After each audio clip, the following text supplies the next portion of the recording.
It's over 9,000!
Welcome, Super Elite Warriors, to Final Forum, a podcast for the discussion of all things Dragon Ball. I am your host, Jelli, an elite recruiting member of the Frieza Force, on a mission to find the best warriors from across the galaxy to join the greatest army of all time. And I am joined, as always, by my new recruit co-host. This is the Bekinney. Hey, so what now? What do you mean, what now? Well, you said you believe me, and you won't be, Look, do we have court-martials in the Frieza Force? I think if what happened during your medical examination were pinned on you, you'd probably just be executed on the spot. Dang. No trial or anything? We're in a paramilitary force, and 20 of our own people are dead. Some of them quite valuable medical technicians. You'd be lucky not to be tortured first. Okay, so I'll make sure I note not to go berserk and murder dozens of Frieza Force members. But anyway, if I'm not going to be reprimanded? Executed. Shut up. Anyway, if I'm not going to be blamed for what happened, what are we doing now? The same thing we do every week. Which is? Travel to the nearest large-scale power blip on our long-range scouters and see if there's a fighter who's setting it off and wants to join us. Remember, we're on a mission to find the best warriors from across the galaxy. Right, that. Yeah, what did you think? Well, we haven't done that since that time the giant grasshoppers ate a guy's head, so I thought maybe we were going off to fight an invasion on some Frieza Force planet, or maybe, hopefully, just drift aimlessly through space for a while. We've done more of that than anything else, honestly. It sounds like you want to go seek out a battle on some Frieza planet and fight off invading hordes and put our lives on the line for the glory of Lord Frieza. No. Not at all. Good. Because we can't just shirk our duties. You can risk life and limb on strange new worlds, searching for new fighters to join the Frieza Force. Do we have to risk life and limb? Can't we just risk, dinner? You want to bet me a dinner that will survive the next planet we reach? No, I was just using an example. It's settled. If we survive the next planet we reach, Bekinney owes me a dinner. But while I think of a good meal for him to make, let's dive into this week's discussion topic. And this week, we will be talking about episodes 71, 72, and 73 of the Dragon Ball anime, which you would think, given the way two of them are and one of them starts, that this would be Dragon Ball's tournament through the Universal Monsters. Sure, that makes sense. But you would be wrong. Some of the titling in some of these episodes gets a little But we'll start with episode 71, which is titled Deadly Battle. We start this episode with Goku kidnapping Master Roshi and pulling him and Bulma out of a jet. That's a pretty solid start. Sadly, this leaves Oolong and Launch without a pilot. Luckily, one sneeze later and everything's all good. Back at Baba's, Yamcha's still struggling to hit what he can't see. Float like a butterfly, sting like a bee. He starts using his ears more than his eyes and gets close. So Baba decides now is a perfect time to serenade the boys with a song about herself. Ego much? It's a dirty trick, but Baba did say there were no rules. In a stroke of genius, Krillin, who is also a master of dirty tricks, decides to cheer on the Invisible Man, which causes him to speak, and Yamcha makes quick work of it from there. Sadly, none of these tricks are able to end the fight, and we end up back at square one. Goku returns with Roshi and Bulma, and Krillin's devious plan is revealed. He pulls down Bulma's top, creating a Roshi blood geyser that covers the Invisible Man. Gross. Everyone celebrates, but Bubba warns that the next three fighters have real strength. Krillin explains the situation to Bulma, and Roshi reveals that Baba's actually his older sister. They try to play the family card, but Baba likes fights and money, so that's not going to work. They change locales and prep for the next fight, and we get a few fun character moments as everyone gets to know each other a little bit more. Baba takes Goku to a secret dining room. I don't know what he's eating, but it looks pretty good. While the others climb a seemingly endless staircase to their seats. Baba tests the mettle of our young hero by distracting him with food, then springing a falling ceiling trap on him. Goku responds the only way he knows how, by trivializing treachery, and the trap just doesn't work at all.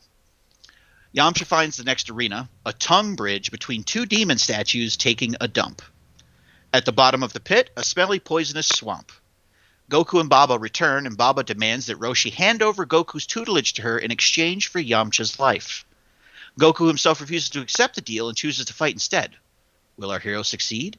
And who will Yamcha be facing? Which brings us to episode 72, titled Goku's Turn. But the actual contents of the episode are everything but Goku's turn. But don't think about that too much. So we open on this episode with everyone commenting on how disgusting the demon's toilet is, and Baba demonstrates the corrosive properties of said toilet. Truly, falling in the toilet will be a one-way trip. Yamcha is undeterred. Baba summons her next fighter, a mummy, obviously. He's huge, and he seems excited to put Yamcha in some bandages of his own. Yamcha comes up with a good strategy, but Roshi seems doubtful of his success. The old man might be a pervert, but he does know fighting. Mummy gets Yamcha on the backhand? Foot? Anyway, Yamcha's hanging from the bridge in no time. However, Mummy-kun spares him. He wants to have more fun. He's a little bit of a sadist. Mummy toys with Yamcha for a bit before landing a damaging blow. Yamcha tries to knock Mummy-kun off balance, but he just sort of like Spider-Mans his way back up onto the bridge with his bandages.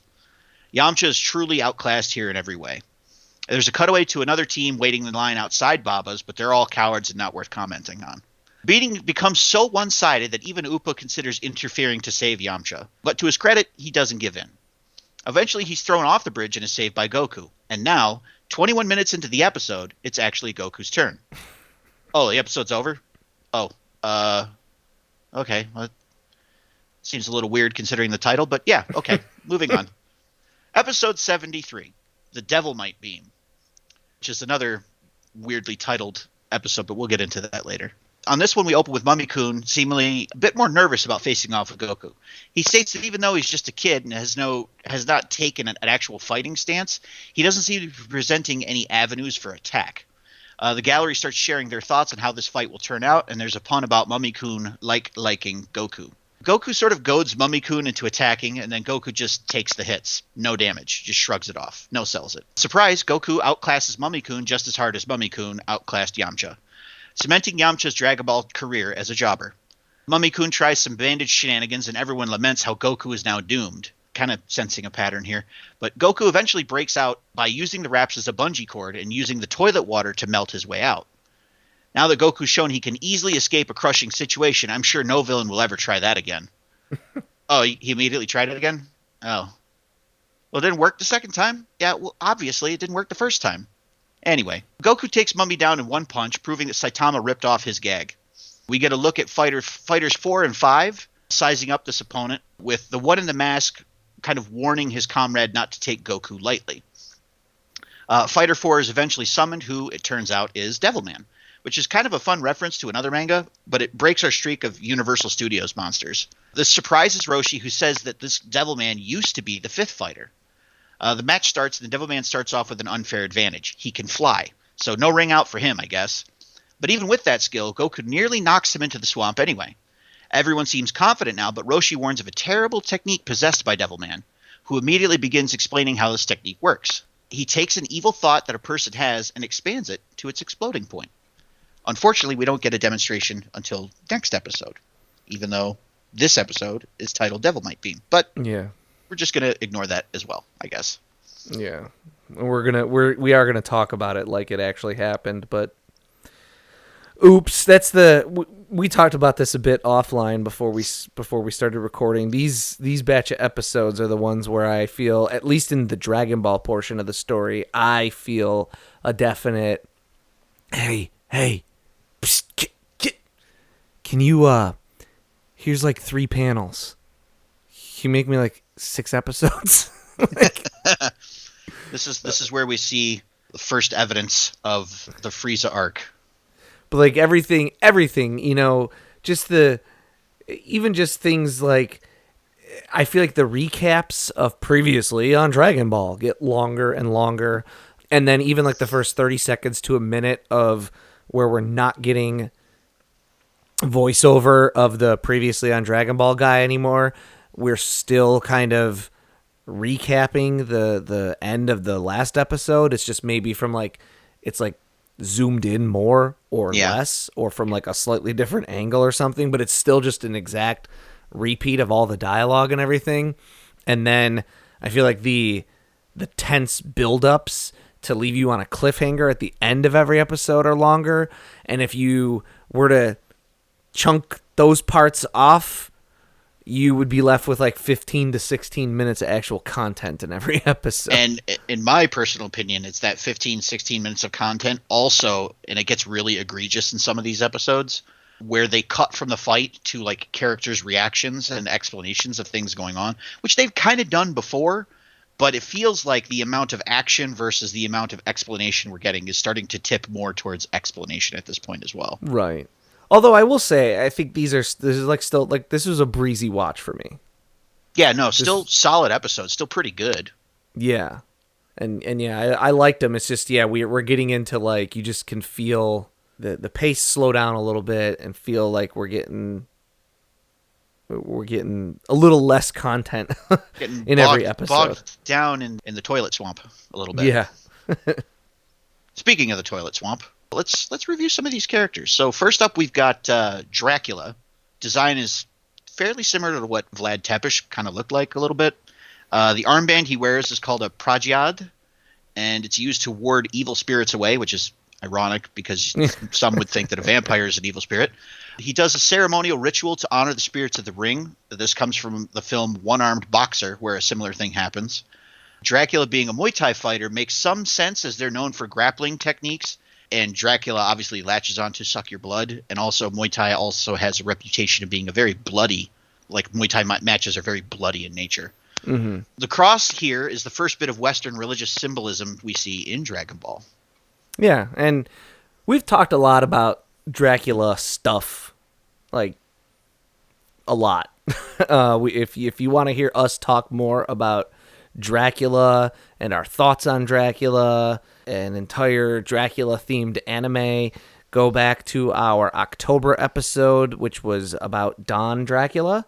We talked about our favorite iterations of Dracula. I still think just it bears repeating in terms of underrated or overlooked Klesh Bang or Bong or whatever as the Netflix Dracula, because I still don't hear enough people talking about that show. It was a decent show. I liked it.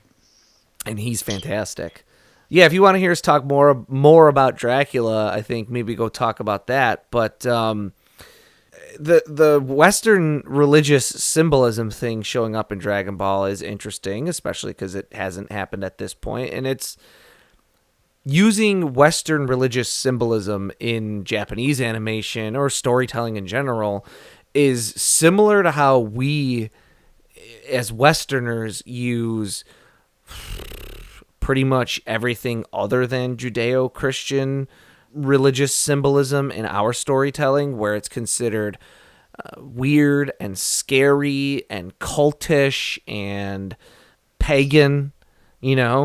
We think like that's how a lot of that stuff is used here. You're always using, like, if you play with a Ouija board, ghosts come into your house, and if you mess around with pagan rituals, you summon a demon from the Irish forest to, I don't know, whittles your bones or something. Like, I'm just trying to think of, like, generic. Or I was thinking like the fairies. Like, if a child gets lost in the woods, it gets replaced with like a fae child. and it's Yeah. like in the hopes that it gets raised in that child's place in the real world. But see, Westerners, we do stuff like that all the time. If you're messing around with these religious things that Americans, just as a general cultural rule, don't understand that well, they're easily portrayed as scary, spooky, otherworldly, cultish things that are like easy, slim pickings for horror films and sci-fi films and those kinds of things to use as fodder, kind of as backdrop to the story they're telling. And that's what like American religious symbolism is. Or not American, Jesus, that's like extremely ethnocentric, but that's like what Christian religious symbolism is to Japan, because Christianity never really took root in Japan. In fact, Christianity was outlawed in Japan for many, many years. Christian missionaries were like executed if they tried to preach to people. Martin Scorsese did a whole movie about that called Silence. Mm-hmm. It was just okay. Just not normally how you would describe a Martin Scorsese film. But it was an interesting story. I just thought the movie itself was too long. But no, read up on like what Christian missionaries went through in Japan. It is most unpleasant. And the percentages of Japan that were ever converted to Christianity is like extremely low. Yeah, using the cross here is like, ooh, weird spooky cult. Especially if you're a Christian, and I think even if you're not, most people know that like Christianity is like our God was crucified and then we drink his blood and eat his flesh every week. Like, that doesn't sound culty at all. Yeah, exactly. So, and there's tons of Japanese stuff that uses Christian religious symbolism that way. I watch a lot of Ultraman. I don't know if I've ever mentioned that before. No, I'm sure never. Not once. In almost every series of Ultraman that there is, which a series of Ultraman is almost like a season of a TV show, kind of, except it's rebooted into something new every season. In almost every one, I feel like Ultraman gets crucified at some point, and crosses are used as like big, spooky, scary symbolism. You'll see stuff like that just a lot. The more Japanese stuff you watch, you'll just see like a cross like thrown in there and you'll be like, what are they trying to say about Christians here? And the reality is kind of like nothing, because they don't know a whole lot about Christianity, so they're just using it as like a ooh, spooky, it's thing. Magical. yeah, it's magical. That too, right? Like how we would use Celtic symbolism or like a lot of Japanese symbolism, like all-seeing eyes. Thinking like being spooky and like things paganism like that. and a lot of like native religions from the Americas. For sure. That's just the one interesting thing that comes out of Dracula. And yeah, like I said, we could talk more about Dracula, but we already talked about Dracula for like an hour, was that? I mean, yeah, I think the most interesting thing about this particular fight is just the sort of inconsistencies in what Dracula's weaknesses are. Like garlic breath knocks him for a loop, but apparently being out in the broad daylight not a problem for him. What a good like wasted opportunity for like a joke too, where like, they breathe garlic on him and someone could say, "Hey, I thought vampires didn't like the daylight," and he'd be like, "I have SPF 5 million sunscreen." Yeah, even something like just a throwaway gag like that. I thought you were going to say the most interesting thing was that it didn't have your favorite character from Don Dracula, Blonda. Oh, I mean, she probably could have made an appearance, and that would have been a fun Easter egg for me now that I have seen Don Dracula, but I would still probably hate it. Okay, so moving on to our next fighter, Suke-san, or the Invisible Man. Suke comes from the Japanese sukeru, which means transparent. So his name is literally Mr. See-Through. And the name Suke-san is a homophone of a character who appeared in Japan's longest-running primetime drama, Water Door Earthgate, which ran from 1969 to 2011. So like So the 40 years? yeah, like the Dang, Young and that the is a long Restless. time. I don't know enough about Japanese like TV outside of anime and genre stuff. Like I've quite frankly not watched a whole lot of I Japanese I would also dramas. be in that boat. Yes.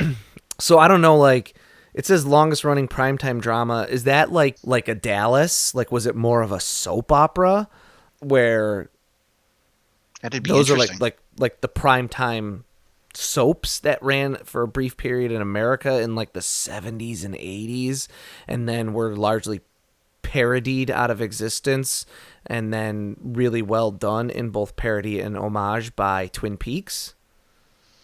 I mean, it's possible. I love Twin Peaks, by the way. That's a shocker. I had no idea. But so I don't know if this is like a soap opera. I'm gonna assume yes, right? I feel I like mean, things, I've already accepted it in my head canon. I don't know about you. yeah, Waterdoor Earthgate has a character named Suke-san with I think like different characters that make those same sounds, so it has a completely different meaning, but it's just a homophone.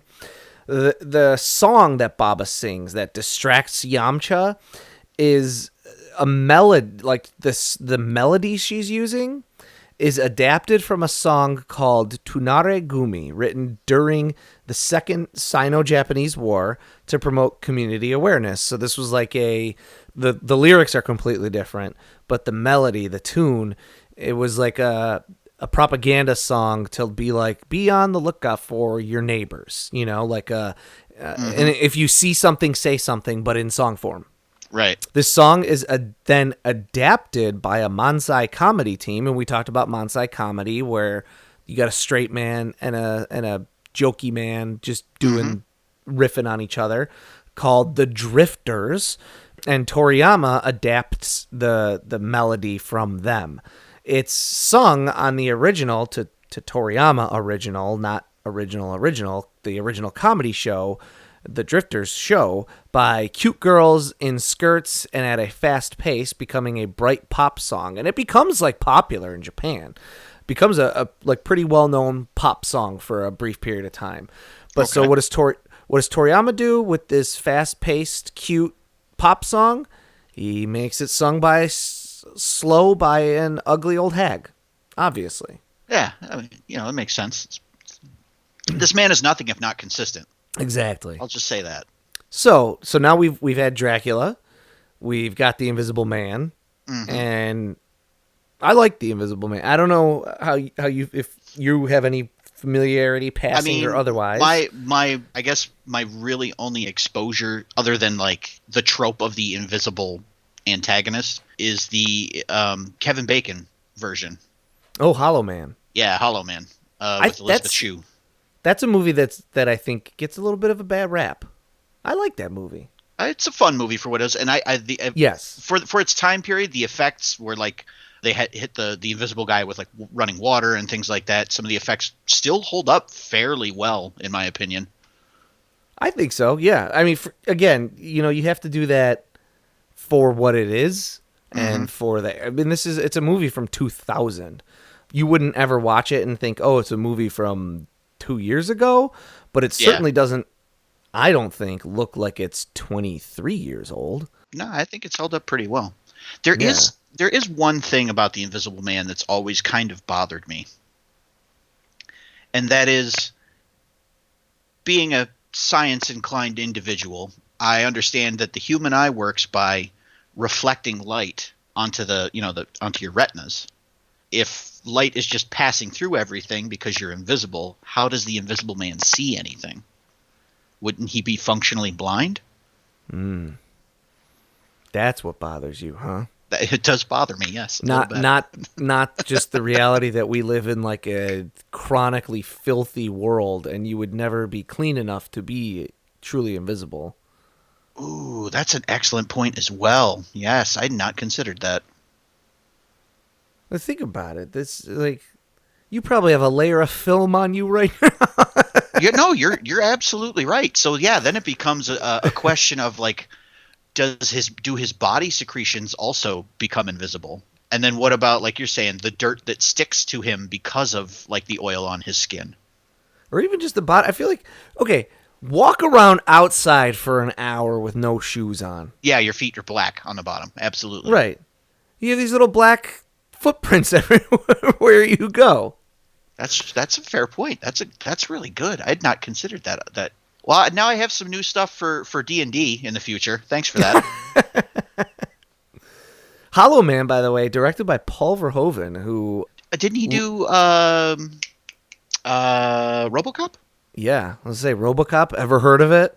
A fantastic movie too. Total Recall. Ever heard of it? Oh, okay. So that's why that movie was so good. Starship Troopers. Ever heard of it?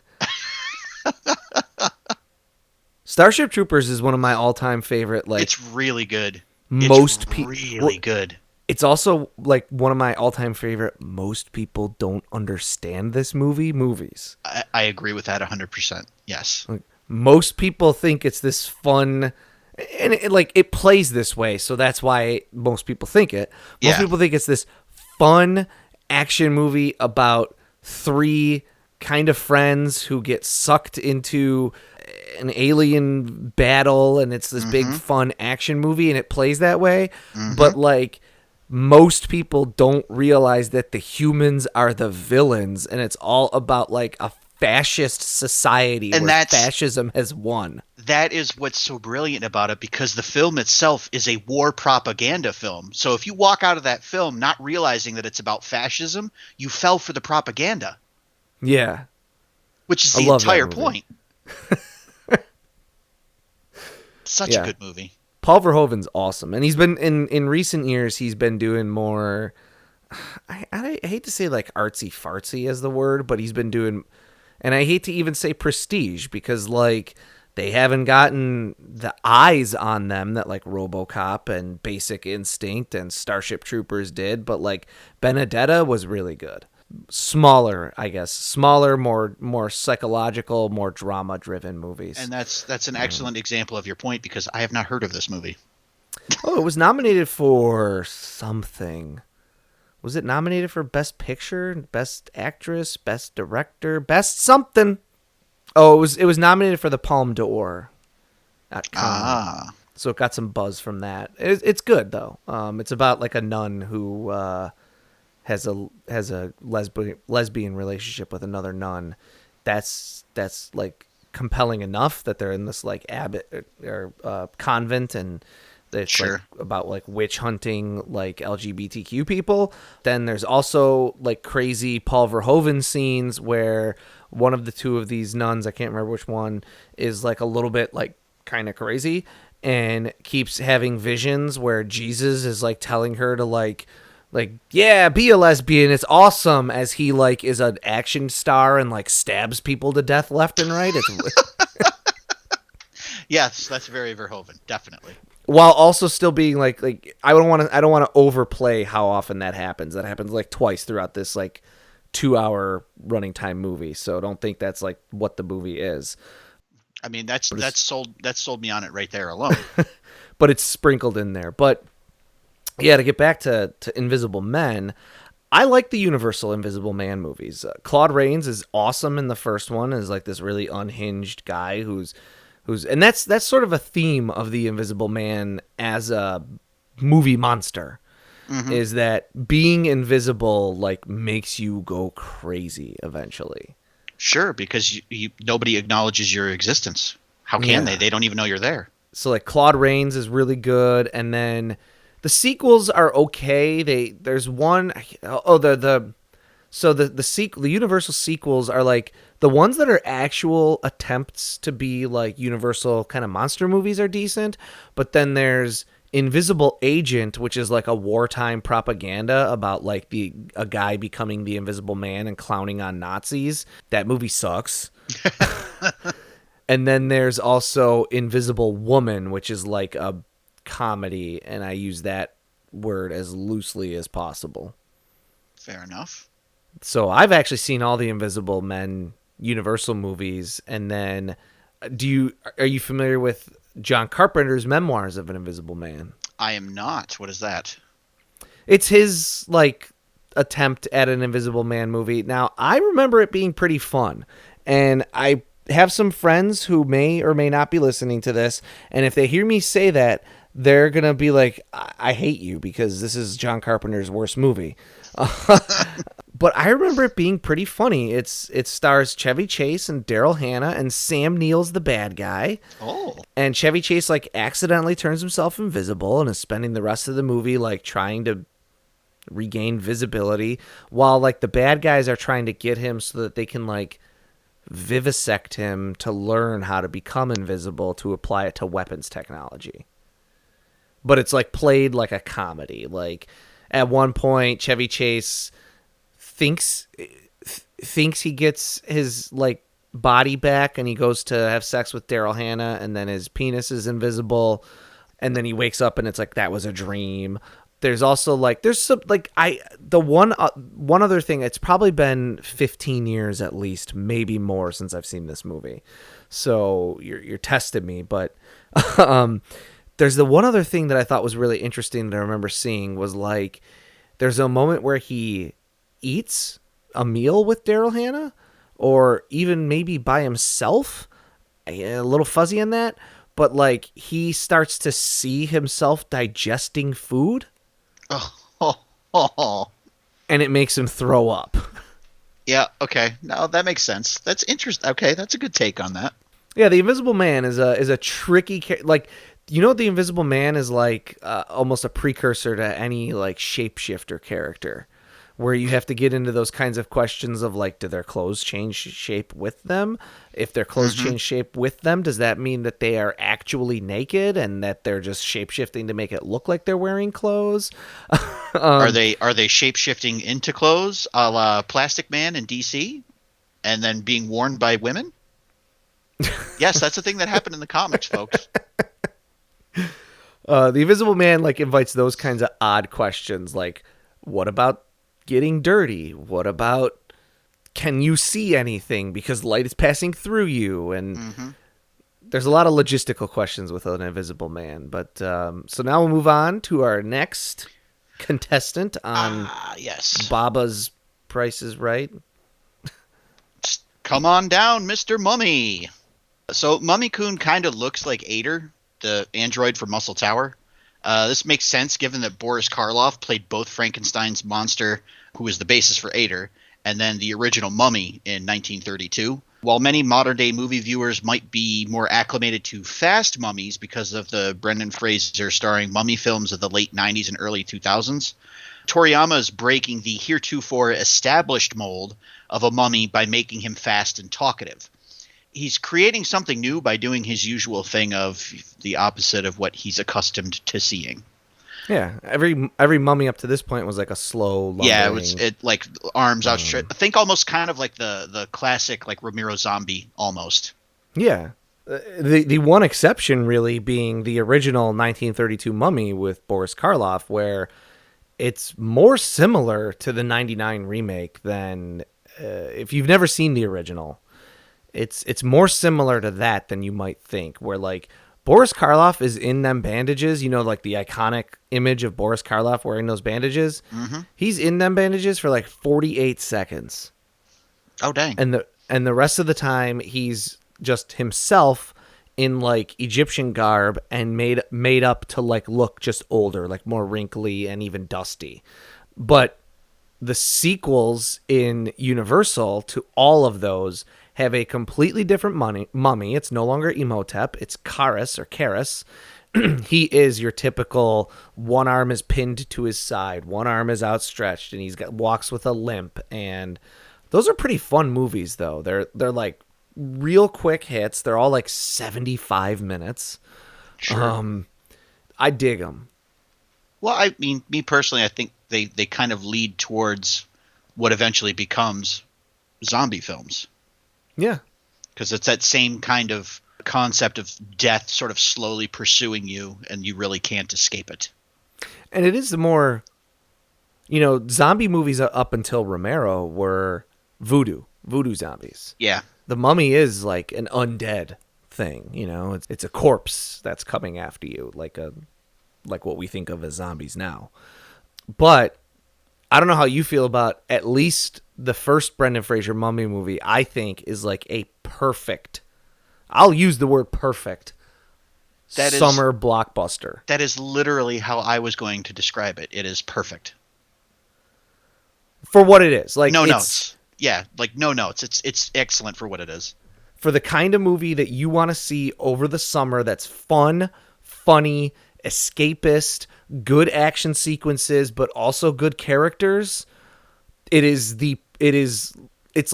along with like Jurassic Park, the first Pirates movie, as like perfect summer blockbusters. Yeah, I agree with that wholeheartedly. I love Brendan Fraser. I'm glad he's I really do hope we get more of a Brendan Fraser resurgence here. Well, I know he was like supposed to be in Batgirl, the shelved Batgirl movie. At least I thought he was. I'm pretty sure I heard the same thing. So I just hope I hope it's not just like the whale and then he disappears again, because that would be a shame. I really like Brendan Fraser. And not only do I like Brendan Fraser, I'm not ashamed to admit I like some of his movies. Like I think Airheads is a really funny, awesome comedy. George of the Jungle, I think, is a fantastic rendition of an old cartoon, like slightly modernized. I like Bedazzled. Like, I dare you to watch Bedazzled and not just be charmed every minute absolutely. that Brendan Fraser's on the screen. Blast from the Past, that's another just fun movie. I have no notes. It's a great little comedy for what it is. I think it's very high quality. Yeah, and I also like The Passion of Darkly Noon. That's like a weird one. I'm not familiar with that one. Yeah, oh boy, how does it go? He like gets kicked out of his uber religious, ultra conservative religious Christian cult that he's in, and winds up like on a like exhausted, like dying from exhaustion almost on like the doorstep of some like woman who lives in the woods, and becomes friends with her. And Viggo Mortensen is like the guy who lives with the girl that Brendan Fraser kind of comes across, and he starts feeling like jealous of Brendan Fraser becoming friends with the girl and thinks something is developing between them, and it like obviously comes to a head. It's out there, it's different, but I remember I liked it. But so yeah, I like Brendan Fraser. I think he's great, and I would love to see him. I've seen The Whale. I think he is awesome in it. Okay, see, I haven't seen it yet. It is on my list, but I have not had the time to watch it yet. The movie itself is okay. It's got some Aronofsky problems, which I like Aronofsky as a filmmaker, but he has definitely become or always been extremely fixated on religious symbolism. Mm-hmm. And The Whale doesn't have the subtlety really to pull it off, and it's just like it's not as good as like The Wrestler. Okay. But it was good. It just wasn't. I don't think it deserves any awards. I think Brendan Fraser deserves awards for it. I think he was really fantastic, honestly. I think he retroactively deserves awards for The Mummy, but that's just me personally. Well, yeah. There we go. And then next year, let's do Keanu, and like let's just call it good. That sounds about right. That sounds about right. But anyways, yeah, the Mummy is a fun, neat villain. So we think, though, right? We've got Dracula, we've got the Invisible Man, we got the Mummy. In my head canon, I think the next one, because remember, Roshi's shocked. He thought Devilman was number 5. Mm-hmm. In my head canon, the next one was gonna be the Wolfman, but Roshi blew up the moon. I accept that so hard. That's really good. That's perfect because, yeah, Roshi blew up the moon, so now werewolf can't even exist. And I think there's a callback to that later on, if I remember There correctly. is. There's in the next tournament, I think, like the one with Tien, one of the competitors is a wolfman. He's a reverse wolfman. So he's stuck as a wolfman until there's a new moon. Yes, he can't turn back into a human at all. But yeah, my headcanon is there's no more moon, so no more wolfman. I But so you would accept think this headcanon. This is perfect. you would think though we might get Gillman. Oh, Creature of the Black Lagoon. Okay. Yeah. Or even just like a prototypical mad scientist. There's always like a mad scientist in these Universal monster movies. But instead we get Devilman, and this is the first true demon or devil to appear in Dragon Ball, and they even say he's like a demon. And Devilman is at least partially based on the titular character of the manga Devilman, which was created by Go Nagai.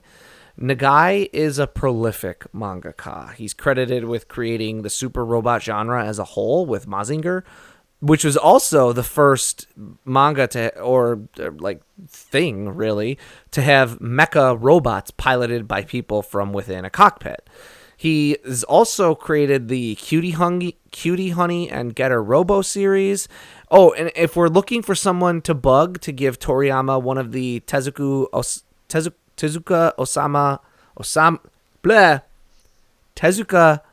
Osamu Cultural Prize Awards that are given out yearly in Japan, Go Nagai has been on the nominating committee since 2009. So, hey, go, come on.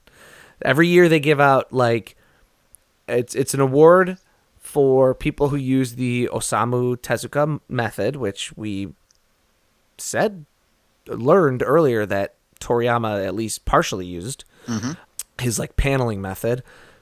It's given out to, like, the best new manga, the best overall manga, the something. There's, like, a third one, and then the fourth one is a special award given to people who historically in their lives have done a lot to advance manga culture and the presence of manga on a world stage and worldwide scale. So let's go get Toriyama that fourth one. Sure. But so Devilman or Akuman, and that's, what is it? Is it Aku or Akuma is the Japanese word for the devil. It's Akuma. Mm-hmm. So he's Akuman, Devilman. Like the devil, he can make evil grow right in your heart to the point that it's overpowering. His technique, the Devilmite Beam, it's translated to in American, the American translation. We'll say it that way. But I'm being like super bad with this today. I actually kind of like it's been translated into American. That's quintessential American, honestly. But it could be more directly translated as the evil exploitation ray. But Goku, spoiler alert for the first like 3 minutes of the next episode, he's completely pure of heart. So how can the ray even work on him? It doesn't. But how can that be? How can the ray not work on him? How can he be completely pure of heart? How can he not have any evil thoughts within him if he's killed people and has a thirst for battle? Aren't these bad things? Aren't these vices? Aren't vices themselves either somewhat evil or evidence of potentiality for evil? The only answer Toriyama ever gives us is by having Bulma chastise Roshi and say, oh, Goku would have been in a lot of trouble if he'd have been a lot more like his master, which just implies that to Toriyama, pure-heartedness is more of a state of mind than something that happens because of your actions.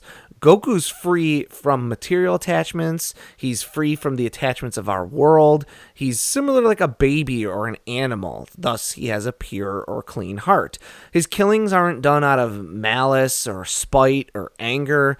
He's like a dog chasing cars. He just does things. See, my interpretation on that was just that he doesn't really have a thought in his head.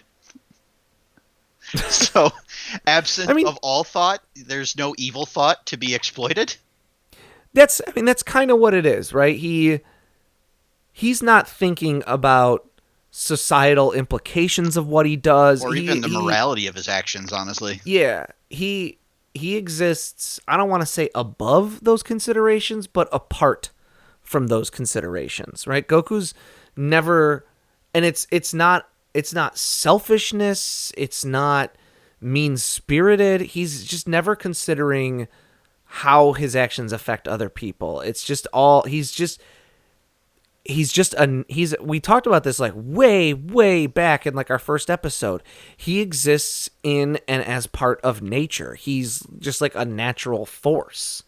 Mm-hmm. And so everything he does is just an extension of his nature and naturalism, and it's not something that he's doing because of how he perceives it being received, which is why he's constantly getting chastised for it. It also really helps that he grew up without Catholic guilt.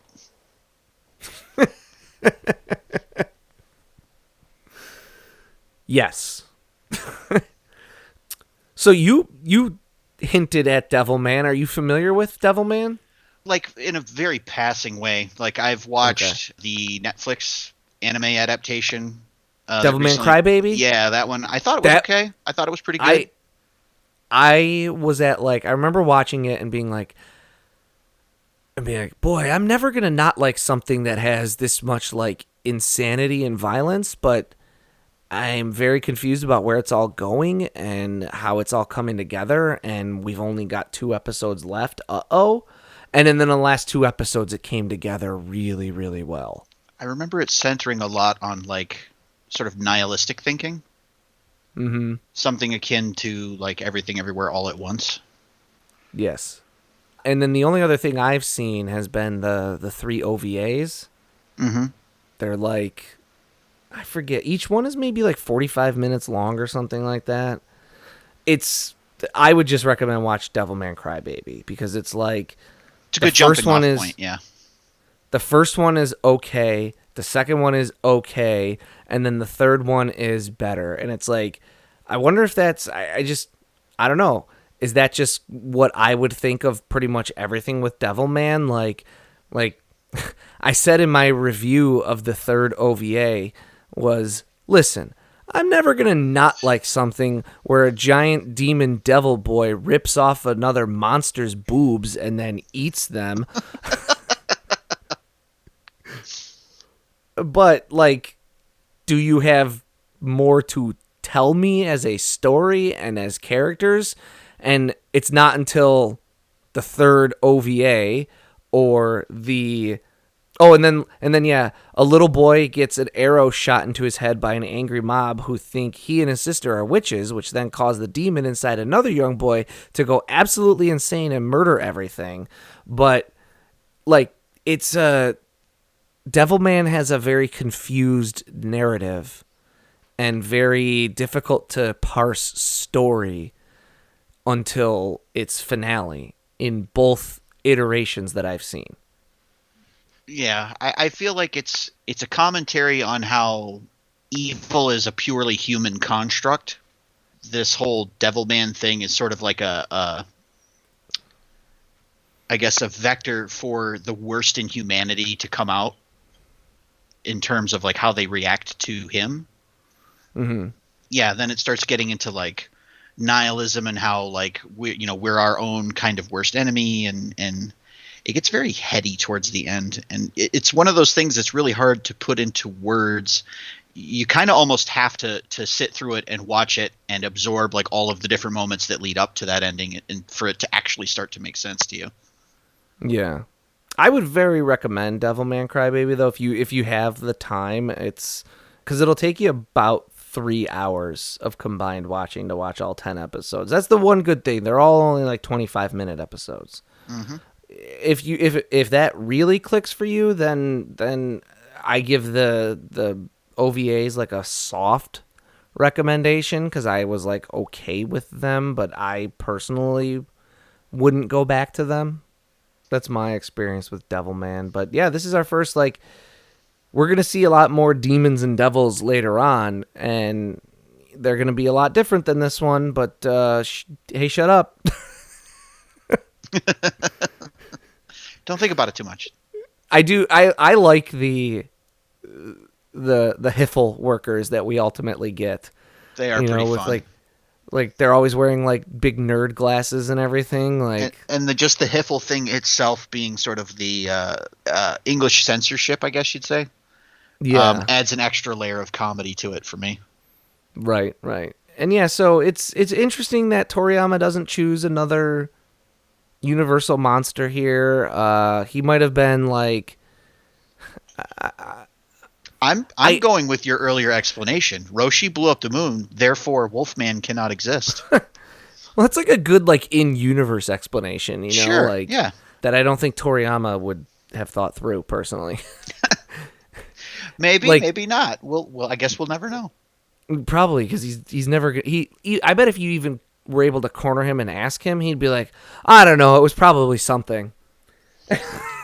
Well, and You're it like, really thank also you. gets undercut by the fact that we just had Dracula running around in sunlight. So I do think I wonder like, okay, he kind of has had the Wolfman in the background of things already, I think, as a character, and he's had, and like I think for him to have like I wonder if he thinks like, oh, I've had bear men people and and pig tiger people, people yeah. and so that's not anything like interesting or exciting. And hell, maybe he even had the Wolfman and his editor was like, that's not interesting or exciting. yeah, that's possible too. But so, like maybe he thought that like, yeah, Wolfman or Gillman wasn't interesting enough because he's already done animal people. Also, perhaps, and I will for now not spoil the identity of that fifth fighter, although I think everyone out there listening probably knows, but still, I think it's a layer of him doing his typical like opposite of what you'd expect, undercutting kind of thing of like, all right, I had a monster, then I had another monster, then I had like the devil, like that's like the Lord of What Monsters. could possibly be worse than the devil? Yes. What could be worse than the devil? And then his fifth fighter is a complete opposite and a complete reversal of these other fighters that he's had, which have been monsters. I think that is maybe the most likely explanation. That build up to what could be worse than the devil, and the answer is nothing, and do the opposite. It does seem pretty on brand for him. So those are our generic thoughts about 4 of the 5 warriors. We'll get to number 5 eventually, but not today. Well, next episode. It is a pivotal moment in Dragon Ball for a lot of reasons. This is like our own version of the cliffhanger, like has been in these past couple episodes. Okay. I think I've decided your fate. Wait, isn't that what you said the last time we did one of these transitions out of our discussion? There's only so many combinations of words in our language to use for transitions. Fair enough. But what do you mean by deciding my fate? I thought we were making a dinner bet. Yeah, and if I win, I want something really special. Uh-oh. I want a Kamanian bullet ant shank. What? It's a delicacy. Kamanian bullet ants are giant ants. How big we talking? But your head off, man. Anyway, the shank is one of the crispiest and yet somehow juiciest meals you'll ever come across. Does it taste good, though? Kind of like a used sock, so obviously yes. You are disgusting. And there's no accounting for taste. Hey, man, you said it. Anyway, we'll take our leave of you here, listeners, as we approach the planet of Kamani. Wait. I thought we had to survive the next planet before trying to kill and cook giant ants. Well, luckily for us, there's a fighter on this planet we can recruit. Be ready. We'll be there in 5. Oh, boy! Will we survive our trip to Kamani? Will Bekinney have to pay up? Will preparing Bullet Ant lead to his demise? Find out next time and help us achieve our final forum.